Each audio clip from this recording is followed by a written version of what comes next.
Bonsoir à tous et à toutes. Écoutez, je suis très heureux de vous retrouver. Donc je rappelle à ceux qui suivent la vidéo, évidemment, que nous nous trouvons à la synagogue Neve Shalom, au 106 avenue du Général Michel Bizot, dans le 12e arrondissement de Sainte-Marie. On vous attend nombreux et nombreuses.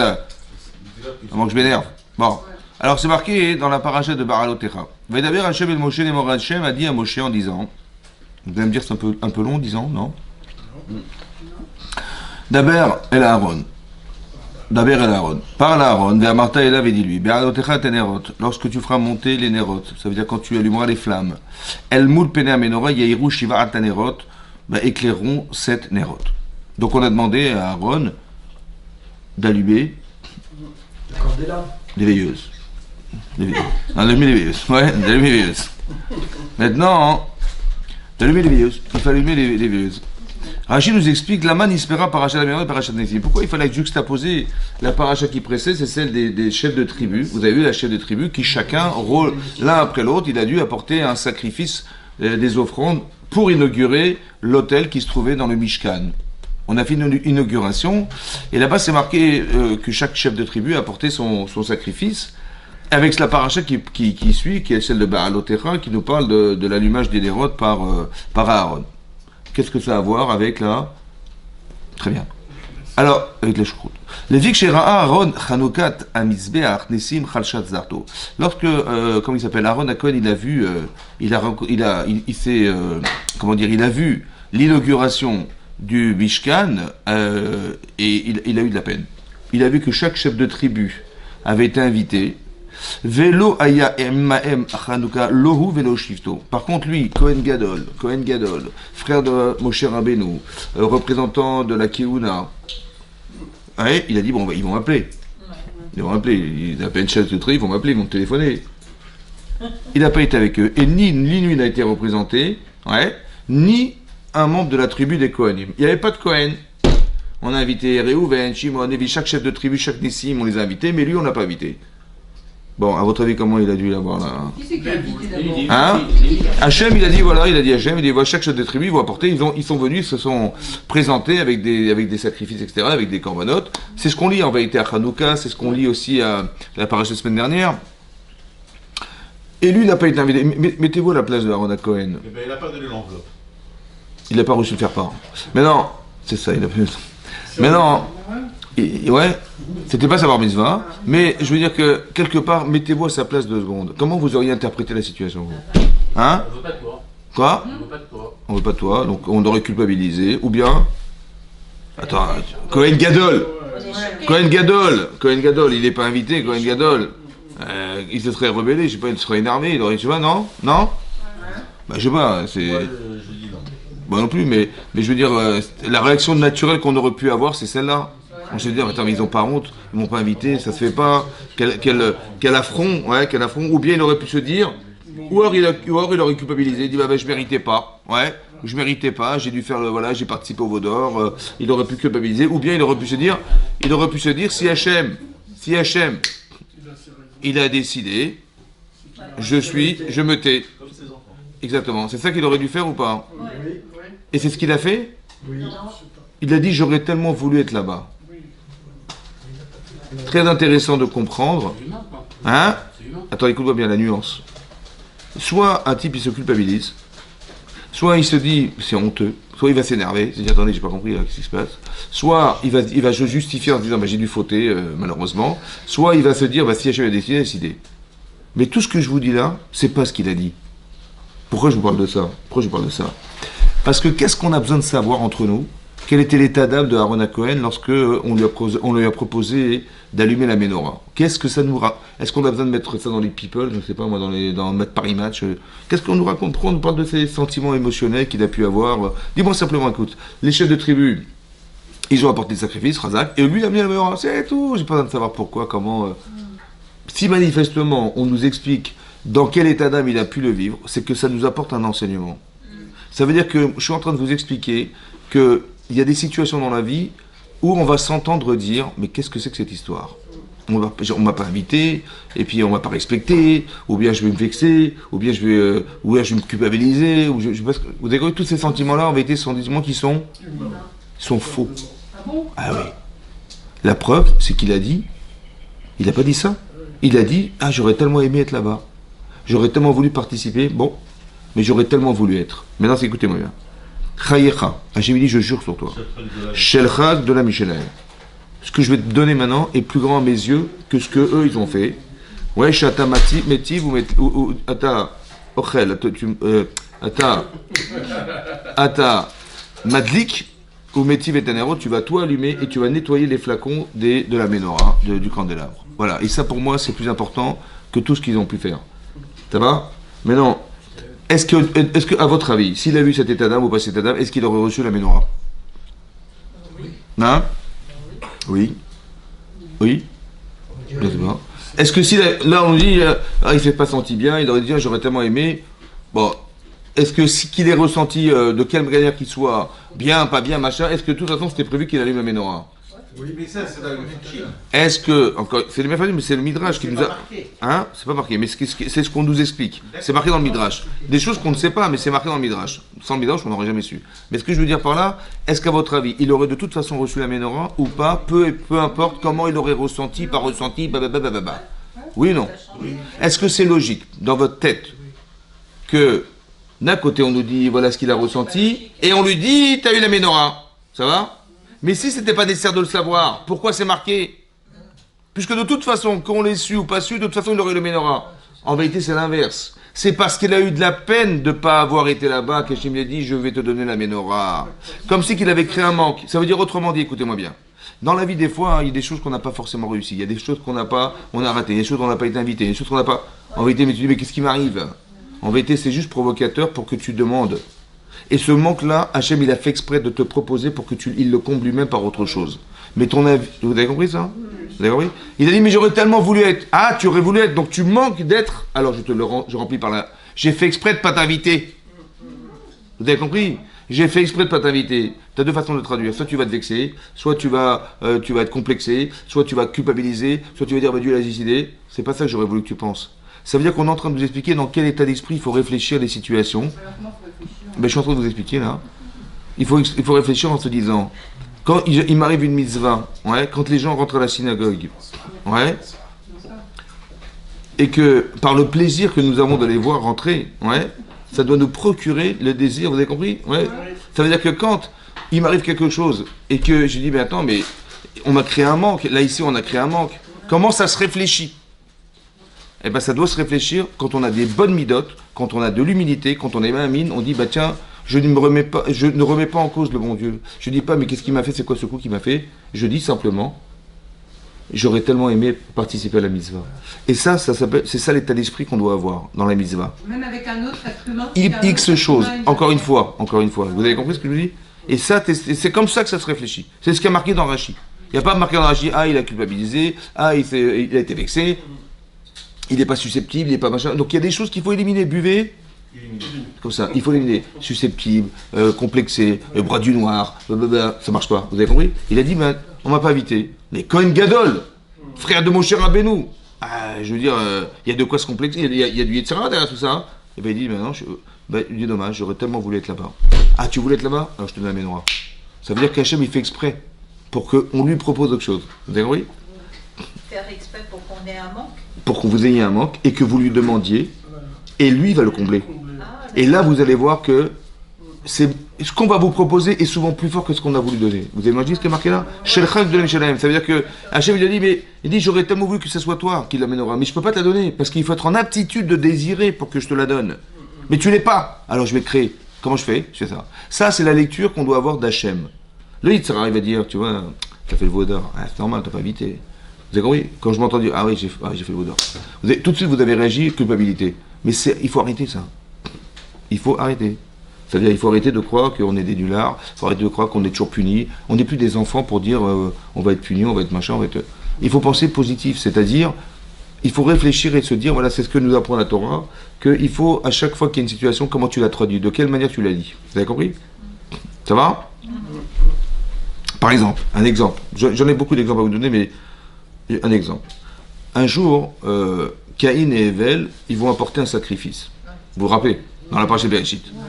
Maintenant, Hachem, bon, Caïn étant l'aîné de la famille, son frère Evel est le cadet de la famille. Ils sont deux frères. Un s'appelle Caïn. Sa mère lui a dit, tu es le premier enfant né de la création du monde. Merci maman, merci. Et son frère, il s'appelle Evel. En hébreu, Evel, ça veut dire la vapeur. Même pas de l'eau, hein, c'est la vapeur. Evel Avalim. C'est quoi Evel Avalim? Evel Avalim à Marco Elette. Ouais, le néant, c'est Evel, le néant, c'est Evel. C'est-à-dire que son frère, il est secondaire. Hein. Lui, c'est le premier, c'est Caïn, mais son frère, il est secondaire. Maintenant, lui, c'est l'aîné et c'est le secondaire. Donc, il estime que il a des droits et tout ça. Qu'est-ce qui va se passer? Il a fait une offrande à Hachem. Il a fait une offrande à Hachem, et son frère aussi, il a fait une offrande. Et Hachem, il a accordé l'offrande de son frère, Evel, mais la sienne, il a refusé. Il a pas, le feu est tombé d'un côté, mais pas le sien. Et là, il est marqué dans la Torah, il s'est mis en colère. Et Vaïploupanav, il a eu l'archouma, il a eu la honte de sa vie. Il est devenu blême. Maintenant, Hachem lui dit, mais pourquoi tu t'énerves? Pourquoi tu es devenu blême? Tu es blanc comme ça. Il dit, c'est quoi les questions? Oui. Je te fais un cadeau, je t'offre des fleurs, tu prends les fleurs, tu les jettes à la poubelle, et tu dis, vous pouvez pas rentrer. Tu m'as fait un affront, évidemment que je m'énerve. Et la honte que tu m'as fait devant mon frère, tu me fais ça. Mais attends, il y a une façon de faire quand même, tu vois. Et donc c'est normal qu'il se soit énervé ou pas? Oui donc. Et qu'il ait été vexé, c'est normal ou pas? Oui. Qui c'est qui a refusé? Hachem. Et Hachem, il s'est gouré. Non. Si je m'énerve, c'est que Dieu s'est trompé, il aurait dû m'accepter. Ouais. Au lieu de dire, waouh, j'ai dû faire une gaffe. Qu'est-ce qu'il a fait, mon frère? Il a accepté encore, mais qu'est-ce qu'il a amené? Il a amené des beaux animaux, bien gras, et les aînés, voilà. Et moi, j'ai amené des fruits pourris, comme ça dit Rachid. Qu'est-ce qu'il aurait dû dire? Vous avez compris la différence? Mais pourquoi il s'est énervé? Quand on s'énerve, ça veut dire qu'on pense qu'il a eu tort, Hachem, de refuser le corban. Vous imaginez ça veut dire ça? Vous avez compris ou pas? Ça veut dire que, en fait, on doit avoir des bonnes midotes pour savoir réagir comme il faut et pas déplacer les tables ou déplacer les chaises et faire du bruit pendant les cours. Si ça vous dérange pas, quoi. Si Arié peut. Mais vous avez compris? La façon dont tu auras de réagir dépend de tes vertus, de tes qualités, de tes défauts. À la lecture de ce que tu vas voir, comment tu vas réagir, en fait, vous avez compris? L'enseignement qu'on nous apprend là, c'est que manifestement, soit tu le prends mal, soit tu le prends bien. Mais il faut savoir que les choses ne s'arrêtent pas à l'instant T où tu les vis. C'est forcément dans l'objectif d'atteindre quelque chose, dans l'objectif de devenir autre chose. Vous avez compris ce que ça veut dire, ça? Et pas comme Caïn, il s'est énervé, comment Hachem il a pu rendre... Et il s'est vexé, violemment vexé, hein, au point où, c'est marqué que Vayomer Caïn Elevel Achiv, il a dit Caïn à son frère, on ne sait pas ce qu'il lui a dit, et il s'est levé, Vayakom, Vayaro, Goto, il l'a tué. Et qu'est-ce qu'il lui a dit? Vayomer Caïn Elevel Achiv, voilà ce qui est marqué comme ça à toi. Il a dit Evel à son frère, hein? Oui. Non, ça c'est autre chose. Non, ça c'est ce que Hachem lui a dit, où est ton frère? Mais là, il s'est adressé à Evel, Vayomer Caïn, El Evel Achiv, on ne sait pas ce qu'il a dit. Ouais. Alors là-bas, le Targum, si vous allez voir, vous savez qu'il y a le Targum Onkelos, la traduction araméenne d'Onkelos, et il y a la traduction de Rabbi Yonatan Ben Uziel. C'est un autre Targum. Rabbi Yonatan Ben Uziel était l'élève de Hillel Azaken, le plus grand élève de Hillel Azaken, c'était lui. Maintenant, c'est marqué là-bas, hein, il a dit, qu'est-ce qu'il a dit Evel? Qu'est-ce qu'il a dit Caïn à son frère Evel? Il a dit, let din velet dayan. Il n'y a pas de jugement, et il n'y a pas de juge. Et il n'y aura pas de Gan Eden, il n'y a pas de Guénam, il n'y a rien du tout. Voilà ce qu'il a dit. Il a renié Hachem. Vous avez compris ce qui s'est passé? La vexation qu'il a pu avoir d'avoir été qu'on lui a refusé, ça l'a tellement affecté. Il a dit, je lâche tout, il a tout lâché. Alors qu'il était prophète, puisque Hachem lui parle. Et quand bien même, vous avez vu qu'il a tout lâché. Et là, il a dit, mais son frère lui dit, mais pas du tout, mais bien sûr que Dieu existe, bien sûr qu'il y a un jugement. Ah bon, il y a un jugement, tac, il l'a planté, il l'a tué. Vous avez compris?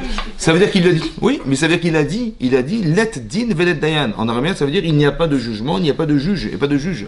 Il a renié Dieu, ça veut dire, vous avez compris? Parce que la vexation, la frustration, ça veut dire que quand on se sent important, ou quand on est attaché à quelqu'un, et qu'on a été vexé à ce point-là, alors il peut y avoir l'inverse. Ça, c'est l'effet que fait les tsara. C'est pour ça que je vous explique qu'en amont, il faut avoir des qualités humaines qui nous permettent de contrebalancer ce genre de réflexion. Vous avez compris? Voilà, c'est ça. Voilà. Par exemple, c'est marqué les Meraglim. Les Meraglim, les explorateurs. Ils sont partis en Israël, explorer la terre d'Israël. Ouais. Et en revenant, ils ont fait un exposé. Ils ont dit, vous savez, cette terre-là, c'est une terre Ochelet Yoshvea. C'est une terre qui consomme ses habitants. Il y avait des morts, mais tous les jours, on enterrait des gens tous les jours. Tous les jours, des gens, des morts, des enfants. J'ai jamais vu ça, quoi. Voilà ce qu'ils ont dit. Ils disent, vous l'habitez là-bas, hein? Maintenant, Rachid nous explique, il dit, c'est l'Agma dans Sotat qui explique, il dit que, en fait, Hachem, il leur a fait une tova. Ça veut dire qu'il leur a rendu service. comment leur rendre service. Mais il a dit, ben, en fait, il fallait occuper ces gens. Au lieu de dire, oh, grâce à Dieu, vous savez quoi, on a exploré la Terre, on n'a pas été dérangé. On est parti du nord au sud, à l'est, à l'ouest, etc. Ils enterraient des morts, on n'a pas été dérangé. Vous avez compris? Mais pourquoi tu as lu? Mais c'est une terre, c'est-à-dire que l'image est la même, seulement l'interprétation que j'en fais. Au lieu de dire, mais grâce à Dieu, ils ont enterré des morts, on n'a pas été dérangé, on a exploré la terre d'Israël, ouais, ils ont dit, mais c'est une terre de malades, une terre maudite, ils meurent tous les jours, il y a des, je sais pas, il y a des épidémies, je sais pas ce qui se passe, mais vous avez compris? La même image, mais pourquoi tu l'as traduit comme ça et pas comme ça? Les midotes. Il faut des qualités humaines pour pouvoir lire de façon cohérente. Ouais. C'est marqué Vayelchou, Vayavo. Ils sont partis en Israël pour explorer la terre, et la Torah nous dit Vayelchou, Vayavo. Ils sont allés, ils sont revenus. Pourquoi la Gemara demande, mais pourquoi nous dire qu'ils sont allés alors qu'ils sont déjà partis? Pour nous dire, ils sont revenus comme ils sont partis. Ça veut dire qu'ils avaient déjà l'intention de dire du mal depuis le départ. Ça veut dire comment tu construis ton regard depuis le départ, comment tu construis ta vie, quelles sont tes qualités intérieures. Et c'est à la lecture de ce que tu es que tu vas voir.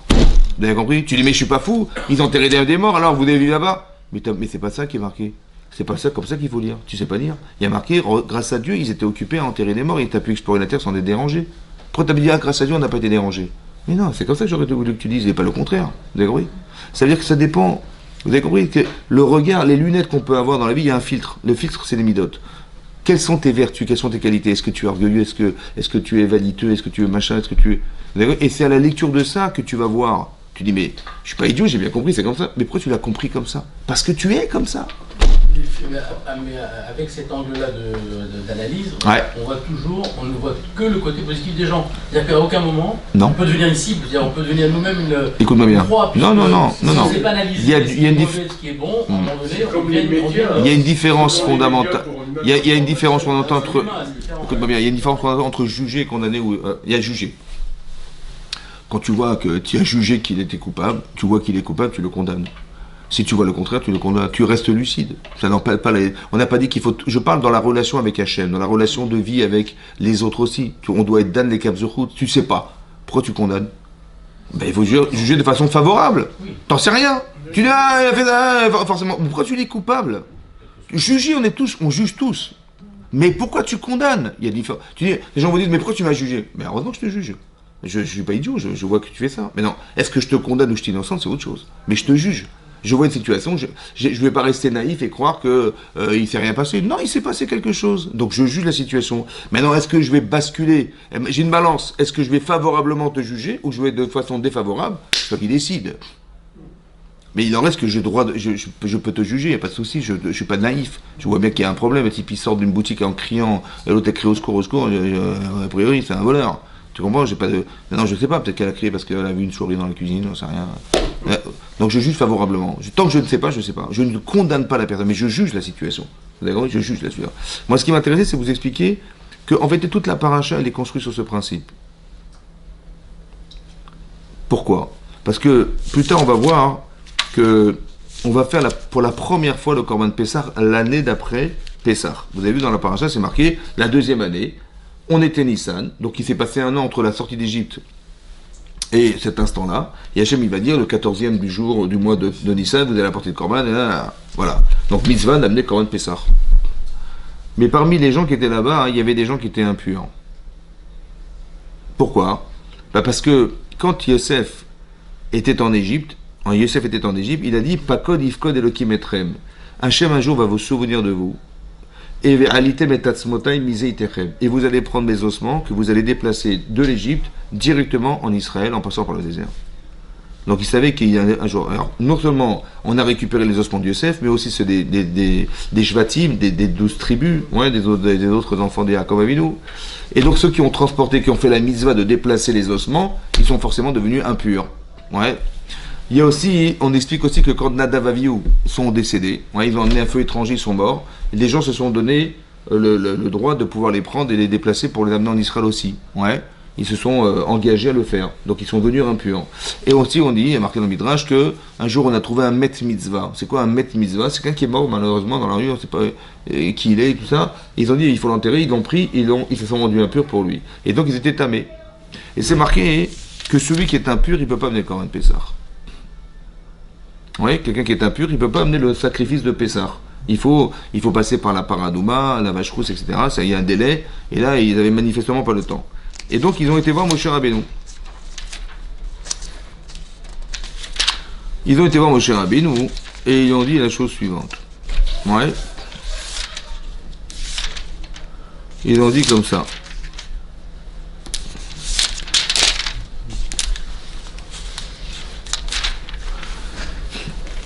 Vayomru Hanashim, on dit ces hommes.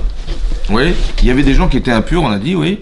Vayomru est marqué Vayomru, ils se sont approchés de Moshe. Vayu Hanashim Asher Hayu Betmim Nefesh Adam. Il y avait des gens parmi les Bnei Israël qui étaient impurs. L'Ifne Moshe et l'Ifne Aaron Bayamaou, ils sont venus voir Moshe et Aaron de ce jour-là. Vayomru et Hanashim, ils ont dit ces gens-là, Elav, Anachnu Tmeim Nefesh Adam. Mais nous, on est rendus impurs parce qu'on a fait une mitzvah de déplacer les ossements de Yosef, ou bien ceux de ce Bet Mitzvah, ou bien ceux de Nadav Avihu. On s'est engagé, ouais, on s'est pris en main. Lama Nigara. Pourquoi nous on va perdre? Ouais, Lama Nigara, les Bilti Akriv, Et Korban Hashem Bemoado Betor Beni Israël. Nous on a voulu faire une mitzvah, voilà, on s'est engagé. On sait pertinemment, dit le Sforno, mitzvah goreret mitzvah, que non, une mitzvah entraîne une mitzvah. Or ici, on a été privé d'amener Korban Pessah sous prétexte de mitzvah, ça va, il y a quelque chose qui ne va pas. Ouais. Je vous en supplie, donnez-nous une réponse. Alors ils ont dit, Vayomer et Alehem Moshe, il a dit Moshe, Imdou, tenez-vous, Vaishma, Maïtsave Hashem Alehem. Il dit, je vais demander à Hashem, il va me dire quoi dire. C'est-à-dire qu'il y a une halakha qu'on va apprendre que Moshe ne connaissait pas. Ça va? Il a dit, écoutez, je ne sais pas. Et je vais demander à Hashem. Et donc Hashem a dit, ben voilà, on va apprendre l'halakha du Pessar Sheni. C'est-à-dire que ceux qui ont été impurs le premier Pessar, le mois de Nissan, le 14, ils ne pourront pas approcher leur korban. Alors ils auront un mois supplémentaire, un délai de un mois. Pessar Sheni en Iyar, le mois de Iyar, le 14 mois d'Iyar, ils pourront apporter ceux qui étaient loin de Jérusalem ou loin de l'endroit où on devait sacrifier ce sacrifice, ou bien des gens qui étaient impurs, ils ont un délai supplémentaire d'un mois pour pouvoir approcher leur korban. Voilà ce qui est marqué. Rachid nous explique, ouais, il dit que normalement, chez Kolzman Shaya Rotse, voilà, marqué comme ça, Veroui Maïta Parachazo les Amer Alidé Moshe. En vérité, cette halakha-là, elle aurait dû être dite depuis longtemps par Moshe Rabbeinu. Ça veut dire ça aurait dû être enseigné depuis longtemps sur le mont Sinaï, ou bien dans le désert, et ça aurait été transmis par Moshe Rabbeinu. On voit que non, il a dû demander à Hachem. Ouais, pourquoi? Il dit, Ela chez Zahou Elou, chez Neymar Aliyedem. En vérité, ils ont eu un mérite, ces gens-là, que ça a été dit grâce à eux. Chez Megalgelim Zechut Alidé Zakai. Parce que quelqu'un qui a du mérite, alors il doit être méritant d'amener encore d'autres mitzvot dans le peuple juif. Qu'est-ce qu'il a vu Hachem? Il a vu ces gens-là des aptitudes, des tzadikim. Ouais. Maintenant, comment ça s'est passé? Eh bien, ils ont été tamés. Ils ont dit, on va faire une mitzvah, voilà. Ils se sont portés volontaires pour porter les cercueils de Moshe, de Yosef, etc. Ils disent, voilà, on se porte volontaire. Super, tzadikim. Après, il dit, maintenant, on dit, bah ouais, malheureusement, je suis désolé, mais on ne pouvait pas amener le Korban Pessah. Le sacrifice de Pessah, c'est pas possible. Comment ça, c'est pas possible? Ils auraient pu quoi? C'est quoi cette Torah là? C'est quoi cette... Attendez, on a fait des mitzvot, maintenant on nous empêche. C'est quoi cette Torah? On aurait pu se plaindre ou pas? On aurait pu se plaindre, on aurait pu dire, je comprends plus rien. On fait des mitzvot et maintenant on nous retire. Ils auraient pu s'énerver, ils auraient pu machin. Ils ont dit, écoutez, on n'a juste pas compris.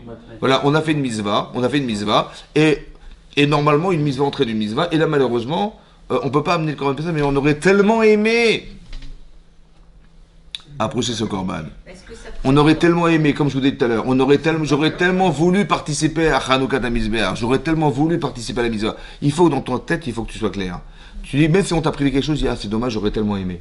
Pas que tu vas le culpabiliser, peut-être qu'Hachem, il a su qu'on était tamés, ou je sais pas ce qu'ils vont sortir des gens, on était impurs, alors Hachem dit, bah, vous allez vous prendre le korban, les ossements du Yosef, vous allez vous rendre tamés, de toute façon, vous n'allez pas amener le korban Pessah. Donc, on va vous rendre tamés. Il faut pas se culpabiliser, il faut arrêter. Pourquoi? Parce que la chose qu'on est en train de vivre, elle est frustrante. Mais c'est qui est-ce qui nous fait croire que c'est une frustration? Le Yetzirah. Vous avez compris? Quand tu dis, ah, j'ai dû faire ça, machin, c'est pas toi qui penses, c'est ton Yetzirah qui fait croire. Tu dis, ah, on peut être susceptible, on peut être, etc. Le Yetzirah, il utilise nos défauts, ouais, pour juste nous faire croire qu'on n'est pas concerné, alors que c'est l'inverse. On est archi concerné par la chose, et Hachem, il veut absolument nous donner ce mérite, alors il va faire que ceux qui ont porté ces sacrifices-là, ouais, ben c'est par eux que passera cette halakha, et pas par Moshe Rabbeinu. Vous imaginez, Moshe, il aurait dû lui enseigner, ben non. Tu as un zmechout, alors on va te donner à toi l'occasion de le faire. Vous avez compris comment ça marche? Tout ça parce qu'on est capable de voir de façon positive. Ouais. Et je pense que derrière tout ça, il y a un principe. Comment on arrive à voir bien? Comment ça, on va pas se rebeller contre Hachem. On va pas se dire, mais c'est quoi cette Torah? On va critiquer la Torah, pourquoi? Parce que derrière, en vérité, il y a ce qu'on appelle la reconnaissance du bien. Alors je m'explique. Akaradatov, voilà. Vous avez vu que dans la paracha, on nous a dit que Aaron à Cohen, il avait la misva pour mission d'allumer les veilleuses, de mettre de la lumière. Le Midrash Rabbah, il pose une question ici et il demande la chose suivante. Il dit, les Bnei Israël n'ont pas compris quel était l'intérêt d'allumer la menorah, d'allumer le candélabre. Il dit, mais tu es la lumière du monde, Hachem. Et on a déjà de la lumière. Hachem a dit, les Bnei Israël ont voulu dire, non, ils ont dit, mais je comprends pas, c'est quoi cette mise d'allumer la menorah, le candélabre, de faire de la lumière, mais il y a déjà de la lumière, tu es déjà la lumière du monde, Hachem, pourquoi on a besoin de rallumer, de rajouter la lumière? Alors il a répondu à Hachem la chose suivante, écoutez-moi bien. Il a dit, je sais pertinemment que vous vous sentez redevable. Pourquoi? Parce que dans le désert, pendant 40 ans, il y avait une colonne de nuée le jour et une colonne de feu la nuit qui vous éclairait en permanence pendant 40 ans. Je sais que vous vous sentez redevable. Alors je vous ai demandé d'allumer la lumière, d'accord, pour vous soulager de ce que vous vous sentez redevable de ce que je vous ai donné. Mais pour se sentir redevable, il faut avoir la connaissance du bien. Là-bas, le machal qui est donné, l'exemple qui est donné dans le Midrash Rabbah, c'est comme quelqu'un qui serait un aveugle, malheureusement, qui était frappé de cécité, le pauvre il s'est perdu. Il est perdu, il ne sait pas où il est, il se trouve, bon, et il tourne en rond, il se cogne contre un mur, il y a quelqu'un qui le voit comme ça, il dit, mais qu'est-ce que vous avez? Il dit, bah je suis perdu. Il dit, mais vous allez où? Il dit, bah je rentre chez moi. Mais vous habitez où? Mais j'habite à tel endroit. Il dit, écoutez, je connais votre rue, je connais votre bâtiment, je vous accompagne. Il l'a pris par la main, dit le Midrash, et il l'a accompagné chez lui. Ouais. Quand il est arrivé chez lui, le voyant a dit au non-voyant, écoutez, on va rentrer chez vous. Il dit, avec plaisir. Et quand il est rentré à la maison, le voyant a dit au non-voyant, allumez la lumière. Je dis, mais c'est pas compris, mais c'est vous qui voyez, c'est vous qui... Vous pouvez-vous appuyer sur l'interrupteur? Il dit, non, parce que je sais que tu te sens redevable. Et tu sais que tu ne pourras pas me rendre ce que je t'ai donné. Alors je te propose et je t'invite à me rendre. De quelle manière? Allumer la lumière. Vous avez compris? Ça veut dire qu'on est en train d'apprendre un principe de base qui s'appelle la reconnaissance du bien. On a demandé à Aaron d'allumer les nérotes. Et aux yeux d'Hachem, ce qui va faire que d'allumer les nérotes, d'allumer les veilleuses, c'était plus important à ses yeux que même d'apporter des sacrifices. Pour vous dire que, parce que quand j'apporte un sacrifice, c'est une reconnaissance, ouais, mais quand j'allume les lumières, c'est encore plus puissant. Ça va, la reconnaissance du bien, en vérité, je rends ce que j'ai reçu. Bien sûr, pas la proportionnelle de ce que j'ai reçu, mais évidemment, parce que je ne pourrais jamais rendre la lumière qu'on a reçue, on ne peut pas la rendre. Mais par contre, tu peux faire quelque chose qui va montrer quelque part et te soulager quelque part, dire dans ta conscience un petit peu comme le kibbutz d'Avaim, ouais, honorer ses parents. Oui. Maintenant, on sait qu'on est là, on est vivant, grâce à qui? Grâce à nos parents, qui ont un jour décidé d'avoir des enfants. Voilà. Maintenant, l'avantage, le privilège d'avoir été choisi, l'avantage d'exister, l'avantage de tout ce qu'on a pu recevoir de nos parents, l'avantage que on va faire des mitzvot, on a ce privilège de gagner le droit d'aller au Olam Haba dans le monde futur, c'est énorme. Bon, comment je vais rendre à mes parents ça? Est-ce qu'on peut rendre? Le temps passé, le sacrifice, l'investissement personnel, financier, tout ce que vous voulez. Comment tu vas rendre? La vie, comment tu vas rendre la vie? Comment tu vas rendre? Impossible, ouais. Mais je pense que le minimum, c'est d'honorer ses parents. Le minimum du minimum. C'est-à-dire que tu pars du principe que tu es reconnaissant et tu es gêné de te dire, mais comment je vais rendre? Tu peux dire, mais c'est normal, de toute façon, c'est moi qui... J'aurais fait une tova, ils sont devenus parents grâce à moi. Ça va? C'est eux qui me doivent. Tu peux dire ça, ou tu peux dire, vous savez, la façon de l'analyser, ou tu peux dire, mais j'ai reçu quelque chose que je ne pourrai jamais rendre. Alors Hachem dit, fais qui vous avez, honore tes parents, ça va? Ils t'appellent, tu attends qu'une chose, c'est qu'ils t'appellent. Parce que je veux soulager cette conscience. Vous avez compris? Je veux allumer les nérotes.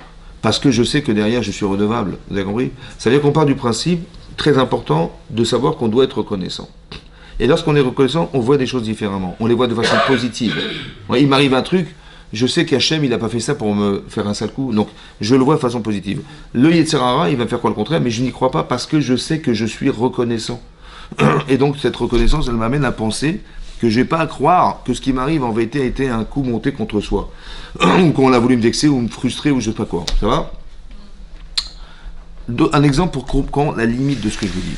Là-bas, le Rav Chaim Shmulevitz, qui était le Rosh Shiva de Mir, Zichrono Livracha, il a amené une preuve d'un passage qu'on connaît tous, qui est celui de Réhouven. Vous savez que lorsque Yosef est arrivé, il a rêvé de 11 étoiles, il a rêvé de gerbes. Et eux, ils l'ont mal pris, ils ont dit, mais tu vas régner sur nous, tu vas nous gouverner. Ils ont pensé qu'en fait, Yosef, il voulait être roi d'Israël. C'est ce qu'il a pensé. Ils ont pensé, pourquoi? Bah parce que devant qui Yehuda, qui est censé être le roi d'Israël, il va se concerner devant qui? Donc ils ont pensé, soit il va vouloir déchoir Yehuda, soit il va couper le clan Israël en deux, il y aura un schisme, voilà, politique, voilà, il y aura Yosef et il y aura Yehuda. Ouais, ce qui est impossible. Donc qu'est-ce qu'ils ont fait? Ils ont jugé, donc condamné Yosef, ils ont dit, Mored ben Malchut, rebelle contre l'autorité d'Israël, ils condamnent à mort, ils ont voulu le condamner à mort. Et unanimement, ils ont tous condamné à mort Yosef. Et là, on a vu dans la Torah que bizarrement, alors que on sait que Réhouven, il a condamné son frère à mort, il a jugé, il condamné, ils étaient tous les frères unanimes à penser qu'il était coupable. Oui, non. Et là, il a marqué Vaishma Réhouven. Et il a entendu Réhouven quelque chose, on ne sait pas quoi, et il a dit, je vais sauver mon frère. Il a dû entendre quelque chose qui l'a fait changer d'avis à l'extrême, c'est-à-dire, j'avais condamné mon frère, et ben je vais lui sauver sa vie. Qu'est-ce qu'il a pu entendre qui a fait que? Là-bas, c'est marqué qu'il a entendu le rêve de Yosef. Yosef, il est arrivé d'11 étoiles. Ils étaient 12 frères. Donc forcément, dans les étoiles, ben, il y avait Réhouven qui brillait. Or, il pensait, Réhouven, que lorsqu'il a pris l'initiative de déplacer le lit de son père dans la chambre de sa mère, en pensant que c'était un affront pour sa mère, que son père, il a osé, après la mort de Rachel, mettre son lit dans la chambre de la servante. Il a dit, ma mère, c'est pas possible, c'est un affront insupportable. Il dit, comment c'est possible, ouais. Comment il a pu oser faire une chose pareille, mon père? Il a pris son père, il a dit, hop, je vais lui mettre Bilbel Itzouavim. Et là-bas, c'est marqué qu'il a perdu, ouais, c'est marqué dans la page de Valérie, c'est marqué, il a dit, Yaakov, il a dit à son fils, il a dit, Réchit Oni, tu es ma première semence. Yeter Seet Veter Az. Tu avais Yeter, en plus de tes frères, Seet. Nisiut Kapaim, c'est de bénir les bénis Israël. Tu avais la vocation de bénir le peuple juif. D'être le Kohen, de celui qui va servir au Beth Amikdash. C'était ta vocation d'aîné. Et à part ça, Yeter Az, tu avais en plus de ça, Yeter Az, la puissance. Quelle puissance? Rachid de la royauté. Tu devais être le Kohen, tu devais être celui qui allait bénir le peuple juif, aller servir Hachem dans le Beth Amikdash, et tu avais pour vocation d'être le roi d'Israël qui va régner et qui va diriger le peuple juif. Al-Totar, il t'est rien resté de tout ça, tu as tout perdu. Pourquoi? Parce que Pachas Kamaim, tu étais impétueux. L'impétuosité, ouais, la capacité à réagir sans réfléchir, tu as tout perdu. Voilà ce qui est marqué. Et donc il a dû faire Teshuvah. La Vera qu'il a faite, il a fait une Avera.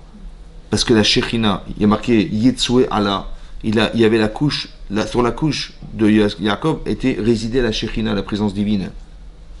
Et donc il a déplacé. Yaakov, il savait que c'était exactement là que devait résider la Hachem. Et il a dit, hop, j'ai pris l'envie. Comment il a osé déplacer? Ouais. Et donc, c'est ça qu'on lui reproche. Et donc il était condamné pour ça. Il a fait Teshuvah. Et quand il entend le rêve, et que les 11 étoiles brillent, et que c'est Min Hashemaim, il a compris qu'Hachem avait pardonné sa faute. Akaratatov. Il a dit, je ne peux pas renier le fait que grâce à lui, j'ai su qu'Hachem m'avait pardonné. Oui, non. Alors je vais lui sauver sa vie. Ça veut dire que vous voyez que la reconnaissance du bien, c'est pas simplement quelque chose qui est des modalités, du savoir-vivre, vous comprenez, il faut être gentil, il faut être machin, il faut reconnaître le bien. On voit que c'est beaucoup plus profond que ça. C'est qu'il était condamné à mort, il a dit, je vais lui sauver sa vie. Hein. Ça veut dire que ça va au-delà de ce qu'on croit. La karatatov, la reconnaissance du bien. Ça, c'est une chose à comprendre. Deuxième chose. Il explique là-bas, le Rav, il dit que, en fait, Yosef, quand il raconte son rêve, ben, il dit, voilà, j'ai rêvé. Voilà, je vous dis ce que j'ai rêvé, 11 étoiles, vous étiez des gerbes. Est-ce qu'il a voulu faire une moindre allusion à Réhouven en lui disant, tu sais, au fait, pour ta teshuva, c'est bon, c'est réglé. Hein. J'ai rêvé 11 étoiles, c'est bon, c'est réglé. Est-ce que Yosef, quand il raconte son rêve, il avait des bonnes intentions vis-à-vis de Réhouven en lui expliquant qu'il avait ou pas? Ou pas? Ben non, pas du tout. Il a dit, voilà, j'ai rêvé. Mais non, lui, il a compris, Réhouven, dans le rêve. Mais est-ce qu'il a eu d'intention? En général, quand est-ce qu'on rend la monnaie aux gens qui nous ont fait du bien? Quand ils ont eu des intentions. Un jour, il m'a téléphoné, il m'a trouvé du travail. Ou il m'a dit, tiens, tu cherches un appartement, j'ai trouvé un appartement pour toi. Ou une école pour tes enfants, j'ai trouvé. Ah, un prof, tu cherches un prof pour tes enfants, j'ai trouvé. Il a pensé à moi, il a eu des bonnes intentions. Il dit, ah, tu m'as fait ça, je suis reconnaissant. Mais quand il n'y a pas eu d'intention quelque part, est-ce que ce sont redevables de rendre la monnaie? Non. Là-bas, c'est marqué. Il n'a pas eu d'intention, Youssef. Aucune, zéro. Mais tu vois que tu as reçu de lui quelque chose, alors tu te sens redevable de lui rendre. Vous avez compris ce que je veux dire? La reconnaissance du bien, c'est que même si la personne de qui tu as su, ou qui t'a donné, cette faveur-là, elle n'a pas eu aucune intention vis-à-vis de toi, zéro, hein. Quand même tu te sens redevable parce que tu as reçu quelque chose de lui. Ça va? Et ça t'oblige à lui rendre. Ça t'oblige à changer du condamné à l'innocent. Vous avez compris? À essayer de sauver sa vie. De quelque manière qu'il soit, tu dois sauver sa vie. Ça veut dire que la reconnaissance de soi, c'est fondamental. Fondamental. Vous avez vu que dans la parachate noire, c'est marqué, on va dire qu'autrement, dans la parachate de Bereshit, oui, quand Hachem a demandé à Adam Arishon, mais pourquoi tu as mangé cette date? Je t'avais interdit de consommer le fruit de cet arbre. Oui, pourquoi tu as mangé? Il a dit, Vayomer, il a dit la chose suivante. Ouais, quand Hachem lui a demandé,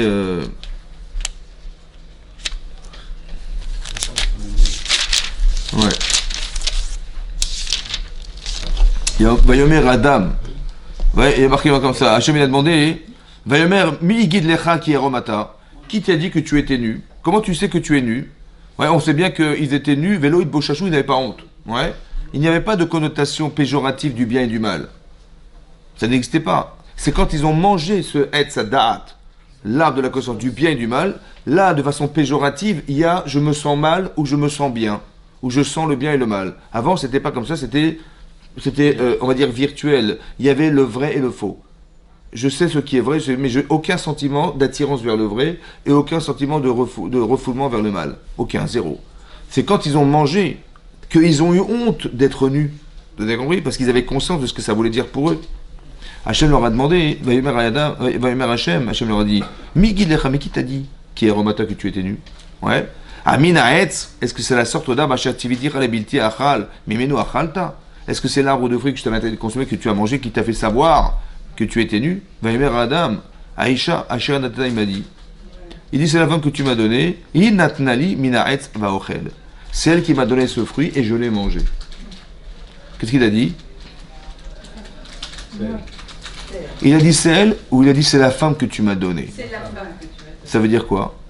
Bah, que c'est lui qui a Chazak ou Baruch. Il a dit c'est de ta faute. Tu vois, si tu ne m'avais pas donné, j'aurais jamais fauté. Ça va? Et bien c'est ce que dit Rashi. Il y a marqué Kafar Betova. Il a renié le bien. Écoutez-moi bien maintenant. Attendez, avant que je m'énerve. Elle est gentille cette femme ou pas? Bah non. Oui, il avait son mari. Elle lui a donné à manger quelque chose qui l'a tué et qui a entraîné que l'humanité, la mort dans l'humanité. Bah, il y a quoi de dire, il y a quoi de s'énerver, non? Ouais. Et on lui dit, il a été kafouille tova, il n'a pas reconnu le bien. De combien de quoi? Mais c'est la pire des femmes, entre guillemets, vous avez compris? En fait, même dans la pire des femmes, tu dois voir le bien. Parce que c'est Hachem qui te l'a donné. C'est la seule, hein, qui fait ça. Comment? C'est la seule femme. Non, ben, non, elle aurait pu mourir, on aurait reconstitué le monde avec une autre femme qu'elle, puisqu'elle l'a fauté.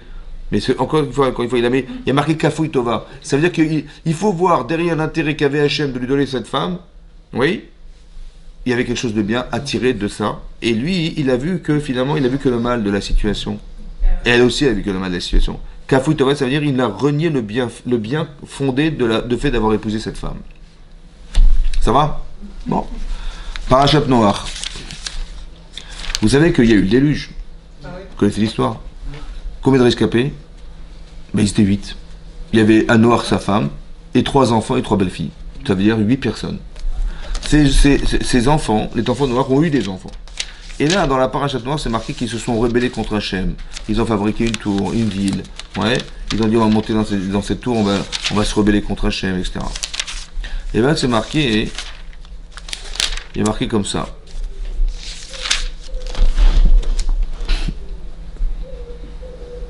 C'est marqué, voilà. Je vous laisse ce qui est marqué.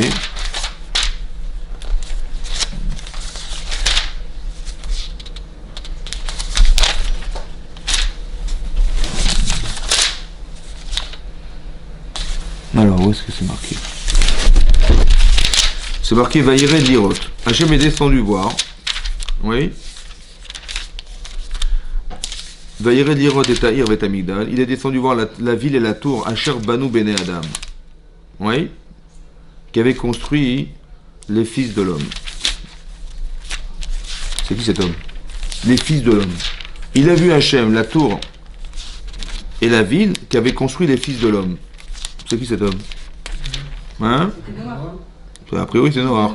A priori les fils de Noach. Rachid dit non, c'est les fils de Adam Arishon. Qui avait construit les fils de l'homme. En fait, on a affilié non pas les petits-enfants de Noach à Noach, mais Adam. Pourquoi? Parce qu'en vérité, leurs parents étaient des tzadikim. Ouais. Qui avaient reçu des vidéos. Non. Des tzadikim. Ouais. Maintenant, au lieu de dire, tu sais quoi? On est les rescapés du déluge. Nos parents étaient les rescapés du déluge. Merci Hachem d'avoir eu des parents pareils, extraordinaires. Merci Hachem qu'ils étaient des tzadikim et qu'on est là grâce à eux. Ouais. Qu'est-ce qu'ils ont fait? Ils se sont rebellés contre le bon Dieu. Pourquoi, dit Rashi? Parce qu'ils ont été kafouï tova. Ils ont été manquants de reconnaissance du bien d'avoir été sauvés par Hachem. Mais d'où ça vient qu'il y ait cette case, elle est vide dans leur cerveau? Ça vient d'Irachi de Adam Arishon, qui a été kafouï tova. Quand on lui a dit, mais pourquoi tu as mangé? Il a dit, c'est la femme que tu m'as donnée. Vous avez compris ce qui se passe? Ça veut dire incroyable. Ça veut dire que soit c'est génétique, soit, non c'est incroyable, soit c'est génétique, soit on transmet ce qu'on est. Donc si on n'est pas reconnaissant, bah, nos enfants ne le seront pas. Soit, comme je ne dis jamais aux gens merci, mes enfants ils n'ont jamais entendu merci de moi, tu vois.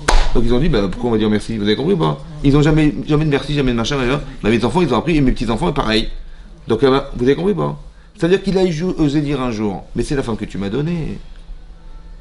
Vous savez comment c'est grave ça? Quand on n'est pas Makir Tova, un jour on peut renier le bon Dieu par ça. Bah oui.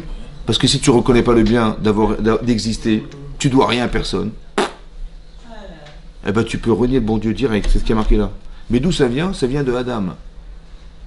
Que d'origine, c'est ce que Rashi explique, ouais, que d'origine, il a pas reconnu le bien fondé d'avoir une femme. Eh ben il a osé dire, mais c'est la femme que tu m'as donnée.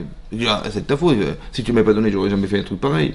Et à cause de ça, vous imaginez que 12 générations plus tard, parce qu'il y a 10 générations entre Noach et Abraham, entre Noach et Adam, ouais, 10 générations, plus ses enfants à Noach, plus les petits-enfants, ça fait 12. Il y a eu 12 générations, et regardez jusqu'où ça continue. Tant que tu n'as pas fait tes chouvas, et tu n'as pas remis en cause ta façon de penser, ben ça se perpétue. Et c'est comme ça qu'ils se sont rebellés dans la tour de Babel. Vous imaginez ce que ça veut dire? Parce qu'ils n'ont pas reconnu le bienfait d'avoir été... voilà, que Dieu, grâce à Dieu, on est là, grâce à nos parents. C'est pour ça qu'on travaille dessus. On travaille sur la reconnaissance du bien. C'est très important, ça fait partie des fondamentaux. Vous avez compris? C'est fondamentaux. Jusqu'où ça va, ça? Vous savez qu'un jour, Hachem, il a demandé à Moshe Rabbeinu, pendant les plaies d'Égypte, il a dit, prends ton bâton et frappe le Nil. Il a refusé. Frappe les grenouilles, il a refusé. Frappe la terre pour faire les poux. Ouais. Les poux qui se sont répandus, les maris qui se sont répandus dans les poux, il a refusé. Il a dit je veux pas. Pourquoi? Il a dit demande à Aaron de faire ça, je veux pas faire ça. Il dit pourquoi? Bah parce que quand je suis né, ma mère elle m'a gardé 3 mois, elle m'a mis dans un berceau, elle m'a mis sur le Nil pour flotter sur le Nil. Donc je suis reconnaissant du Nil, donc je peux pas frapper le Nil. Et puis les grenouilles elles vivent dans le Nil, je peux pas frapper les grenouilles. Et la terre, quand j'ai enterré l'Égyptien que j'ai condamné, et la terre elle est enterrée, je peux pas frapper la terre. Jusqu'où la karatatov? Jusqu'où tu es reconnaissant? Mais quoi, la terre? L'eau? Va pas se vexer l'eau. Hein, non, je veux pas. Qu'est-ce qu'on apprend d'ici? Il n'a pas voulu frapper la terre, il n'a pas voulu frapper l'eau, il n'a pas voulu frapper les grenouilles, il n'a pas voulu quoi? Il n'a pas voulu contredire la reconnaissance du bien. Même jusque-là, hein, jusque-là. Reconnaissance du bien. Tu dois pas... Pourquoi? Parce que dès l'instant où tu te contredis, tu brises cette relation. La contradiction, c'est briser la relation avec le bien. Et j'ai pas envie de briser ça. Alors laisse-moi tranquille. Demande à Aaron. Ne pas vivre avec des contradictions. Comment ça se passe dans la vie? Comment ça se retient? Parce qu'en fait, le Yetzer Hara, il va nous avoir parce qu'on s'est contredit. Vous avez compris? Darcy dit, tu te contredis, c'est pas grave, fais des bêtises, fais n'importe quoi, c'est pas grave. De toute façon, tu t'es contredit. Vous avez compris? Jusque-là.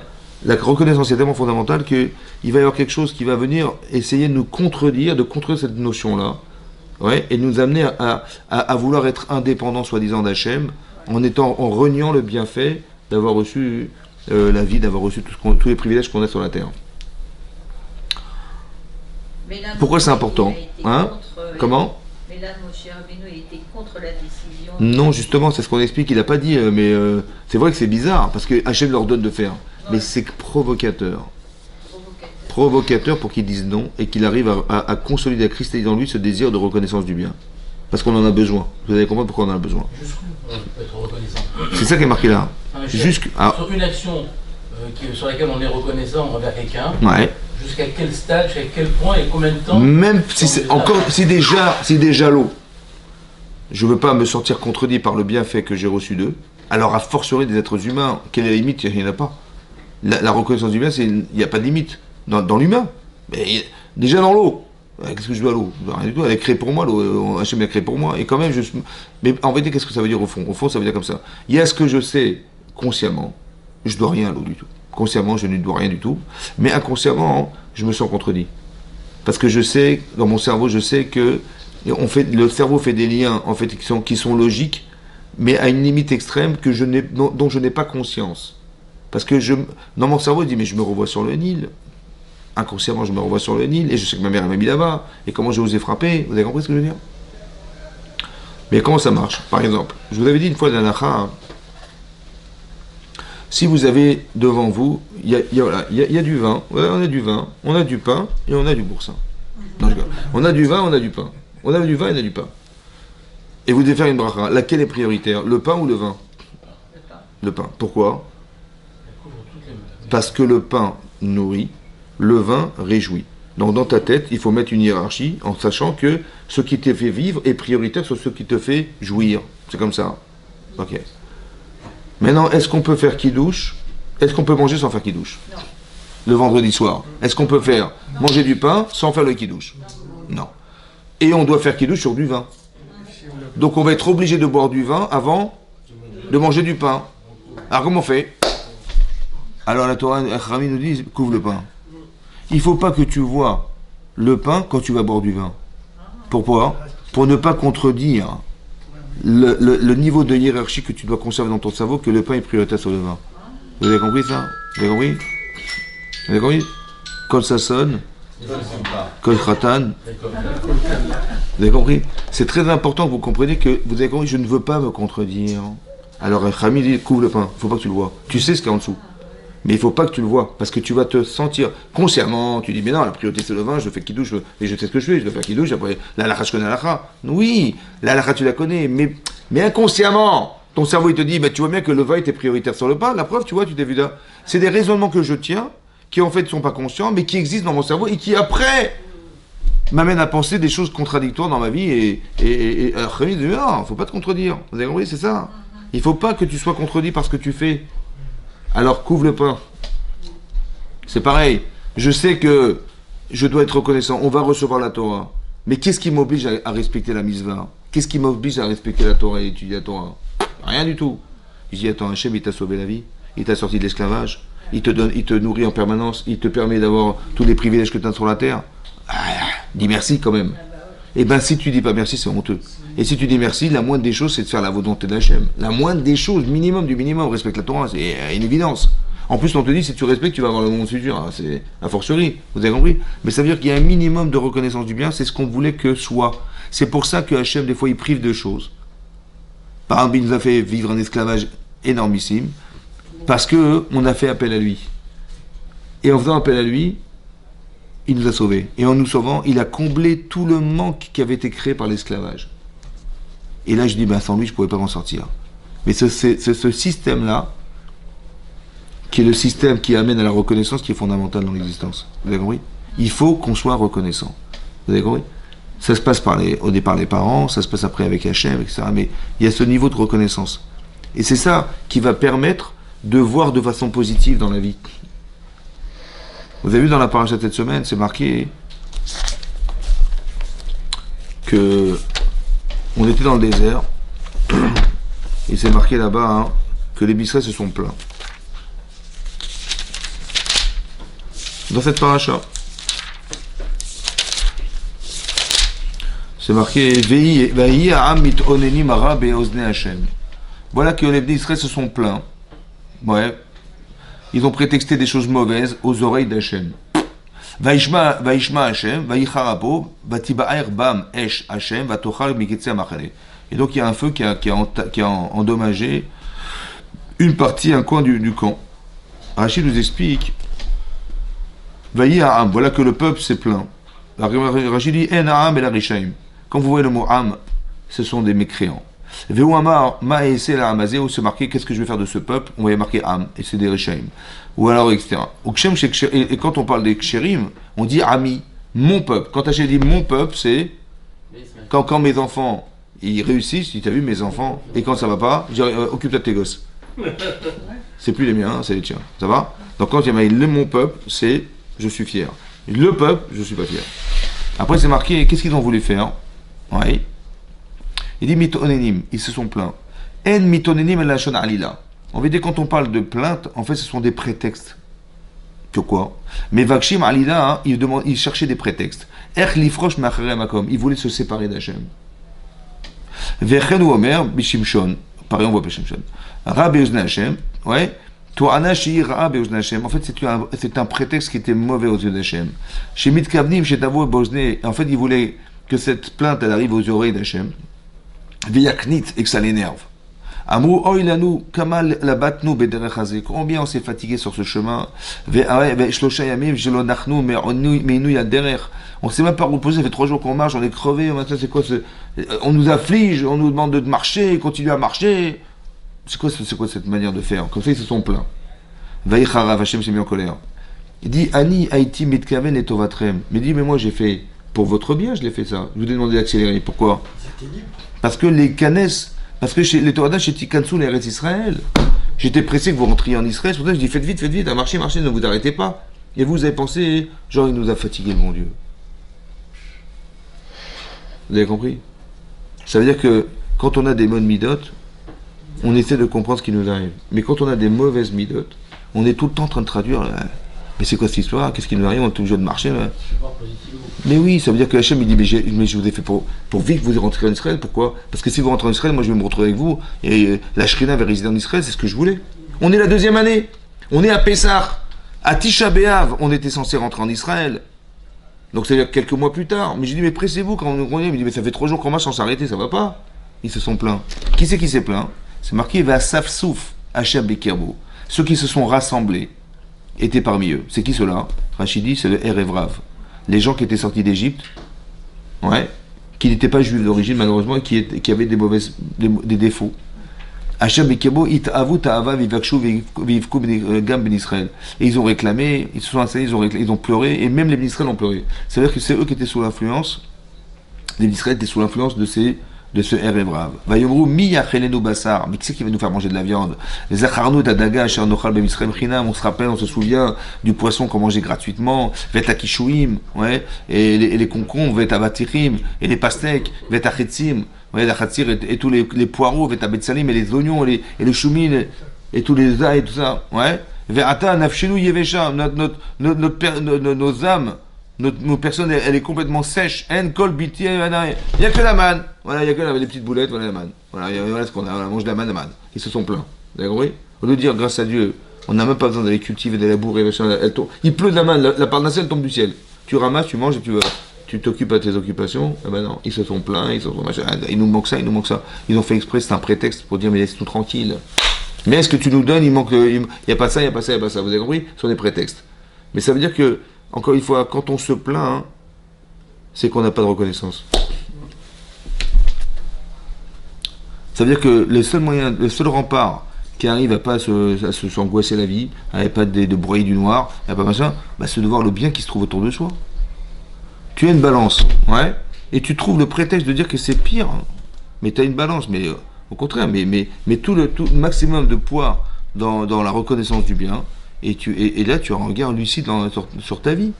Et pas le contraire. Parce que moins on fait ça, et plus on risque de lire la réalité comme elle se présente. Et comme elle se présente, bah, tu vas le traduire en mal. C'est comme ça ça va se passer. Tu vas dire, mais c'est quoi ce chemin? On peut pas s'asseoir, on peut même pas s'arrêter, on s'arrête jamais, mais jusqu'à quand on va marcher? En fait, parce qu'on n'est pas reconnaissant. Et on sait pas, on n'a pas d'objectif. On sait pas où on va. On sait pas ce qu'on fait. on suit. Vous avez oui? Non, il faut qu'on ait la capacité de reconnaissance du bien, et cette reconnaissance, elle est fondamentale, c'est ça qui nous sauve, en fait, vous avez compris? C'est ça que Moshe voulait absolument transmettre, en disant, je ne frapperai pas le Nil, je ne frapperai pas, parce que je veux que les gens soient reconnaissants pour avoir une avodat Hashem qui soit cohérente. Tu sais d'où tu viens, tu sais celui qui te procure. C'est marqué, vous savez, il y a une Gemara dans Megillah, hein, qui dit comme ça. Vous savez que dans la Megillah Esther, c'est marqué là-bas, hein, qu'un jour, il y a deux eunuques du roi, qui étaient Biktam Vateresh, qui ont essayé de comploter contre Achashverosh pour l'assassiner. Et ils ont commencé à discuter entre eux. Ils parlaient en turc, moi j'ai dit turc, mais ça va, c'est du turc. Et on sait que Mordechai, il parlait 70 langues, il était assis par terre, et il écoutait ce qu'il disait. Et il a entendu un complot, quoi. Et donc il a été voir Esther Amalka, il dit, tu sais, il y a deux personnes qui complotent contre le roi. Et donc va Tomer Esther, elle a dit Esther, Beshem Mordechai, au nom de Mordechai, que Biktan Vateresh, eux, ils ont comploté contre le roi. Bon, alors on a fait une enquête, et ça s'était avéré juste, et donc on les a jugés, condamnés, ils ont été pendus.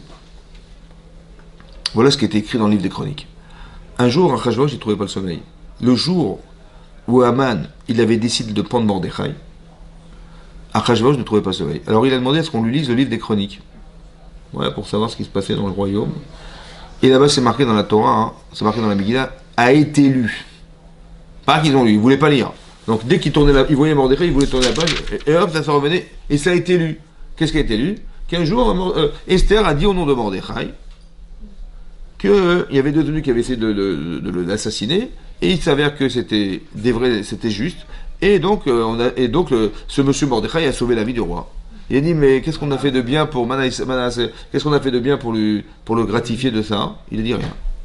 Il entend que Mordechai lui a sauvé la vie, et l'autre il tape à la porte, pour lui annoncer qu'il voulait pas de Mordechai qui avait sauvé la vie du roi, quoi. Et là tout bascule. Et l'Agma elle conclut en disant, à Omer, Davar Beshem Ombo, quelqu'un qui va dire quelque chose au nom de celui qui lui a appris. Esther, elle n'a pas dit en son nom. Elle aurait pu dire, ouais, je vais être bien devant le roi, je vais lui dire, voilà, on voulait comploter contre eux, et puis si ça s'avère juste, vous imaginez, je trouverai grâce aux yeux du roi. Non, elle a dit, non, c'est pas moi. C'est Mordechai qui m'a dit, je dis au nom de Mordechai.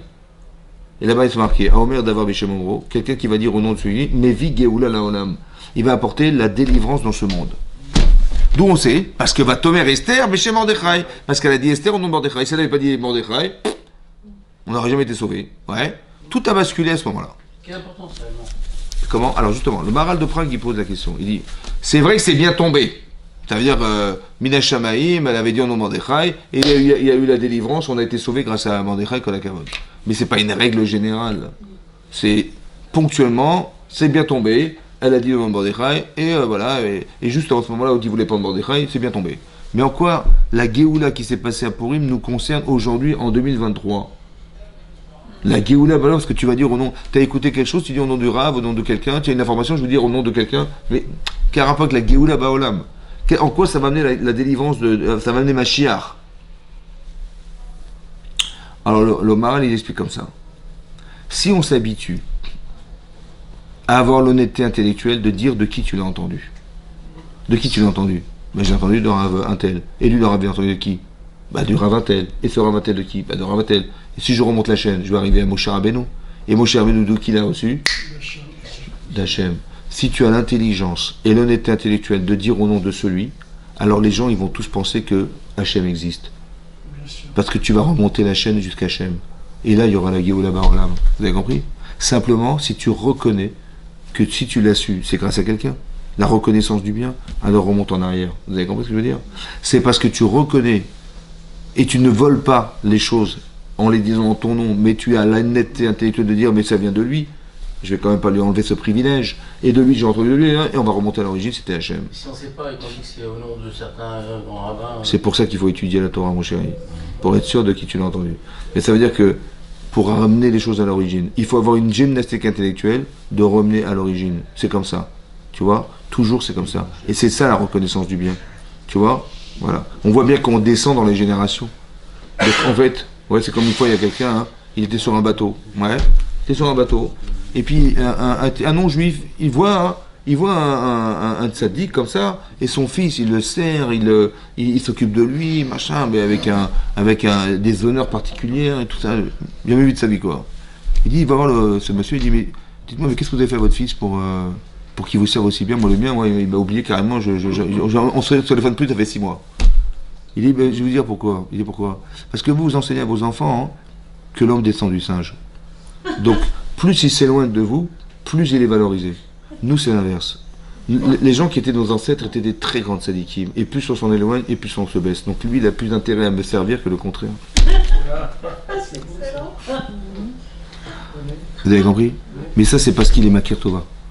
Ça veut dire qu'il est reconnaissant du bien. Voilà, papa, il m'a fait ça, papa, il s'est occupé de moi.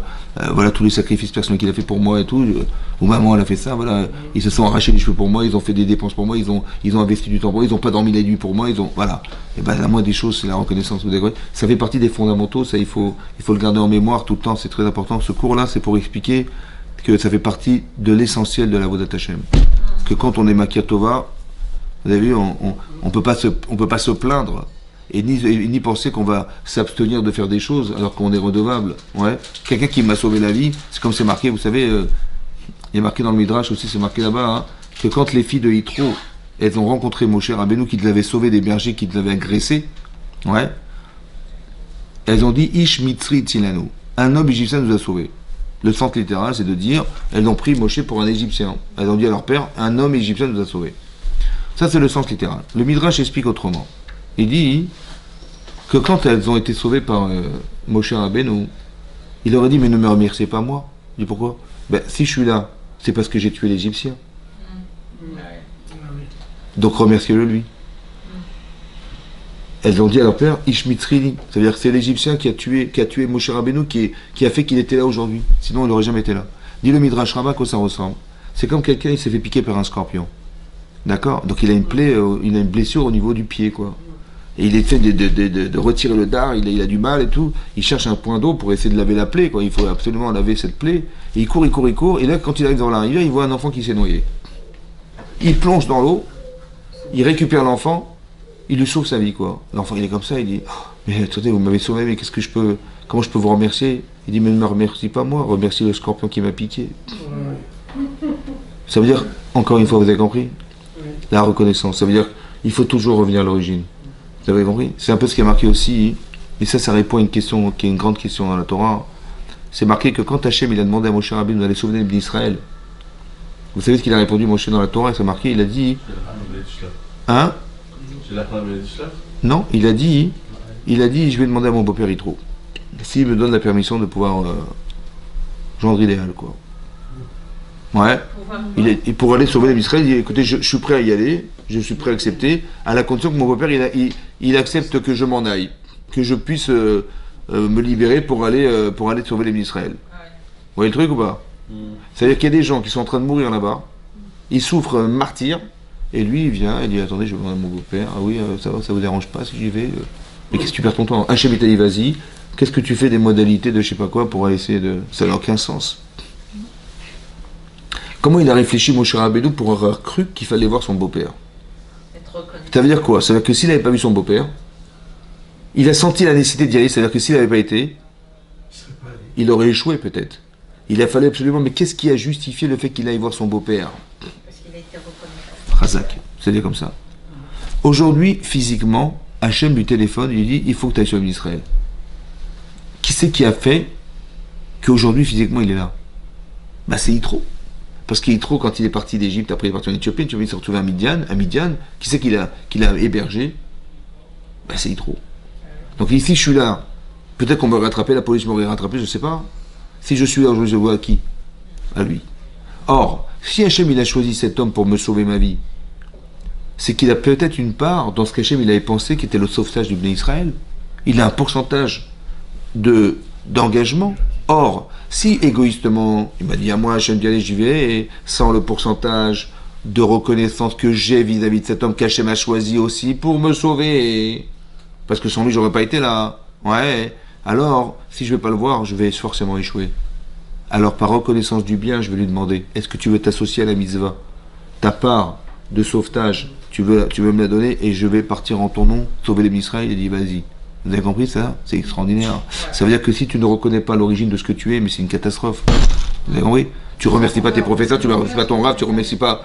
Tu as appris la Torah, mais à qui tu dois mettre ton rave, tu dois à tes professeurs et tout ça, c'est évidemment comme ça. Ouais. Si tu es là aujourd'hui, mais c'est à qui que tu le dois à ça. Il a dit, si je m'en vais sans demander la permission, mais j'aurais échoué dans. C'est sûr que j'aurais échoué. Parce qu'évidemment que celui-là, grâce à lui, mais comment j'aurais pu y aller s'il n'avait pas. Peut-être qu'on m'aurait rattrapé, peut-être que la police m'aurait envoyé en prison, mais je sais que c'est grâce à lui que j'ai été sauvé. Alors, évidemment que deux choses. Un, ben merci. Deux, c'est qu'Hachem, pourquoi il a choisi cet homme et pas n'importe qui d'autre? Parce qu'Hachem, il a pensé que lui aussi il avait une part. C'est pour ça qu'il fallait qu'il te sauve. Alors, si je ne vais pas lui demander la permission d'y aller, je serais parti sans ce pourcentage de réussite. Et j'aurais échoué. Mais tout ça parce qu'on doit reconnaître le bien. Vous avez compris? C'est pour ça qu'en couple, c'est très important de reconnaître le bien. Moi, je vous dis personnellement, une fois ma femme, on avait 5 enfants en bas âge, et ma femme, elle a dû partir en Israël. Ouais. Et je me suis retrouvé tout seul avec les 5. Et c'est là que je me suis rendu compte qu'on n'était pas fait pour s'occuper des enfants. Et là, j'ai dit, mais purée, mais comment elle fait? Je sais pas comment elle fait.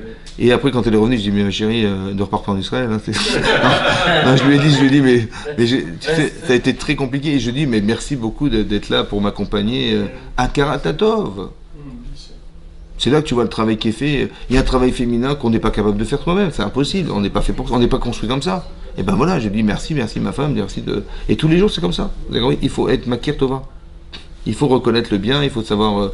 C'est comme c'est marqué dans la paracha de Vaïtse. Là-bas c'est marqué que comment elle s'appelle? Léa, hein, elle a eu un enfant qu'elle appelait Rouven. Le deuxième elle appelait Shimot. Le troisième elle appelait Lévi. Quatrième elle appelait Yehuda.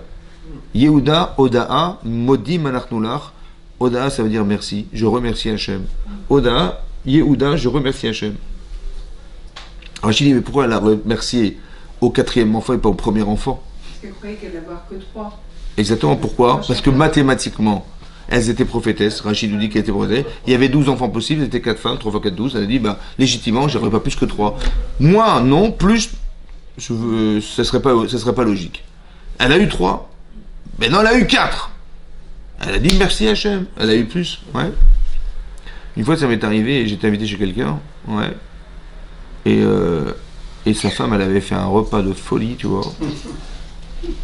Et on était en train de manger, tu vois. Et je lui dis, c'est bon, ça va? Il me dit, ouais. Je dis, dis merci à ta femme. Il dit, mais attends, pourquoi? Parce que elle a fait des efforts, c'est très bon ce qu'elle a fait. Il me dit, attends, je me suis pas marié pour rien quand même. Il me dit quand c'est pas bon, je lui dis. Il manque du sel, c'est pas les boulettes de ma mère, je lui dis tout de suite.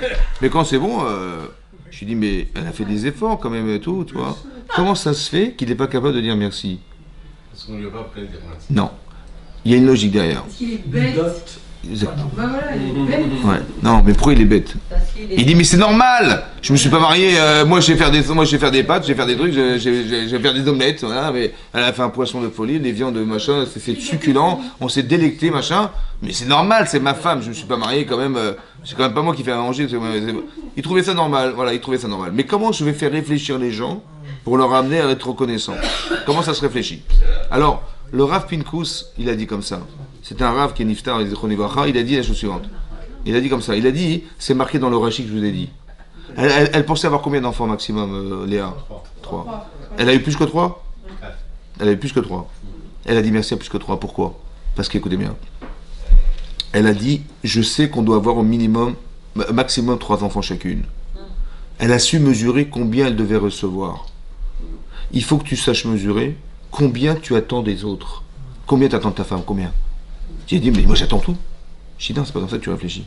Tu dis comme ça, toi qu'est-ce que tu sais faire? Moi je sais faire des œufs, des œufs au plat, je sais faire des pâtes, je sais faire un peu de, je sais pas moi, un steak.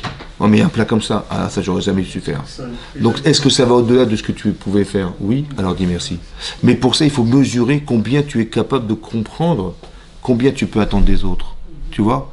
Si tu penses que tu attends tout, tu diras jamais merci de ta vie. Mais tu dis, mais moi si ma femme me faisait ça, moi je sais pas faire, mais si elle faisait plus que ce que je sais faire, merci ma femme. Vous avez compris ce que je veux dire? Donc il faut savoir mesurer combien tu aurais pu faire sans elle. Et tout ce qui est au-delà de ce que tu pouvais faire, c'est merci. Vous avez compris ou pas? Mais pas de dire, mais j'attends tout moi.